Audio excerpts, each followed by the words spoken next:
Now, my Buddhist friends, after showing us Lokna, where Virudhaka Raja, saw Buddha at a distance. To see something at a distance is Lokna. So he saw Buddha at a distance and he asked Buddha, he saw him sitting under a leafless tree. He asked Buddha to change and sit under a leafy tree somewhere else so that he could quietly take his army and slaughter the Sakyas. Anyway, the answer that the Buddha gives is such a nice answer that he disbands his army and he disbands his army and he feels ashamed.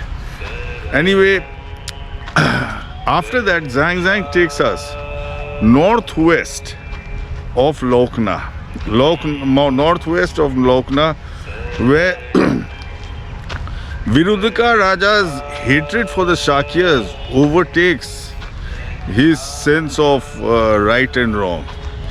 He slaughters the Sakyas and takes 500 Sakya women as captives for his harem. Now, according to the Buddhist texts and according to Zhang, these women, they refuse to join his harem. They are virgins and they refuse to join his harem. So, and they pass snide remarks at Virudhaka Raja. So, and Virudhaka Raja hated the Sakyas because he had regarded himself as one of them, but they had disgraced him by proving that he was the son of a low-born woman. So basically, when the 500 Sakya women he captured refused to join his harem, he orders them to be slaughtered. And his men chop off their hands and feet. The women, they,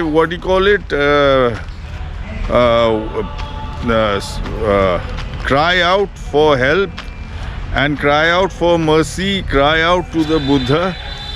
The Buddha hears about it. And this is the final straw.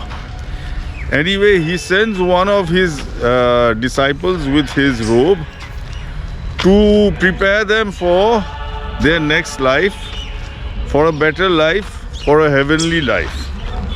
And the disciple goes and the disciple goes and he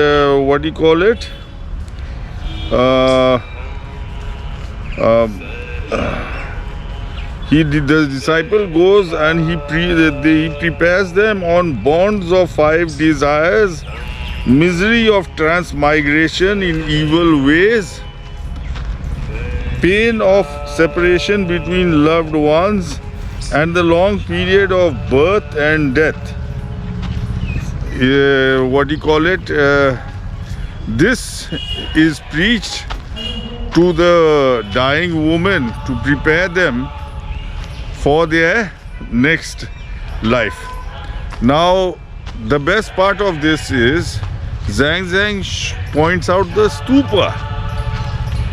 The Stupa's name is, folks, Kuari Mafi. Kuari Mafi means the forgiveness of the virgins. Forgiveness of the virgins.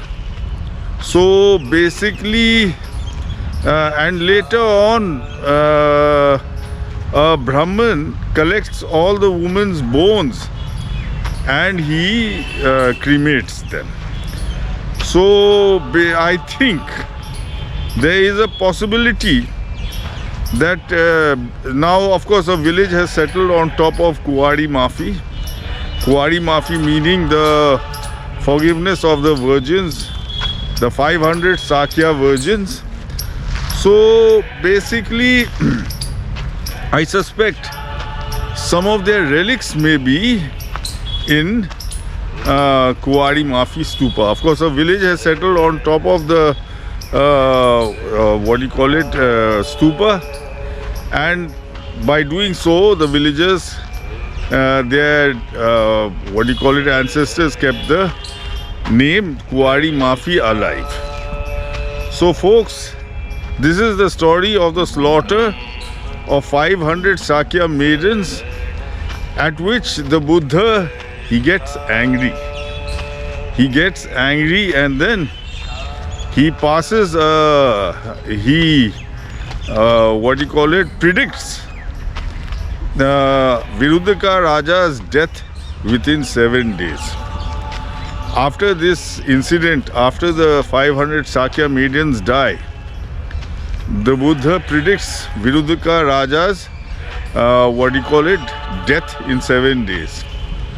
So folks, I hope you enjoyed this video, and I hope you, my Buddhist friends, I hope you found it educative, because now you know the exact spot where 500 Sakya maidens were slaughtered.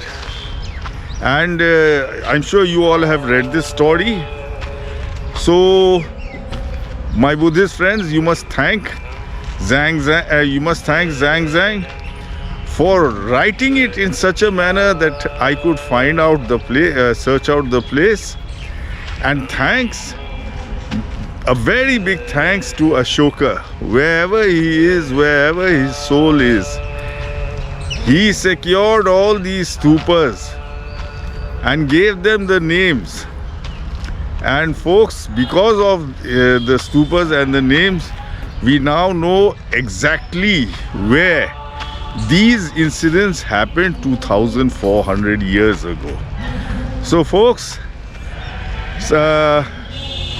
if you appreciated this video and found it educative, don't forget to follow, like and subscribe to my page, Buddha Exhumed.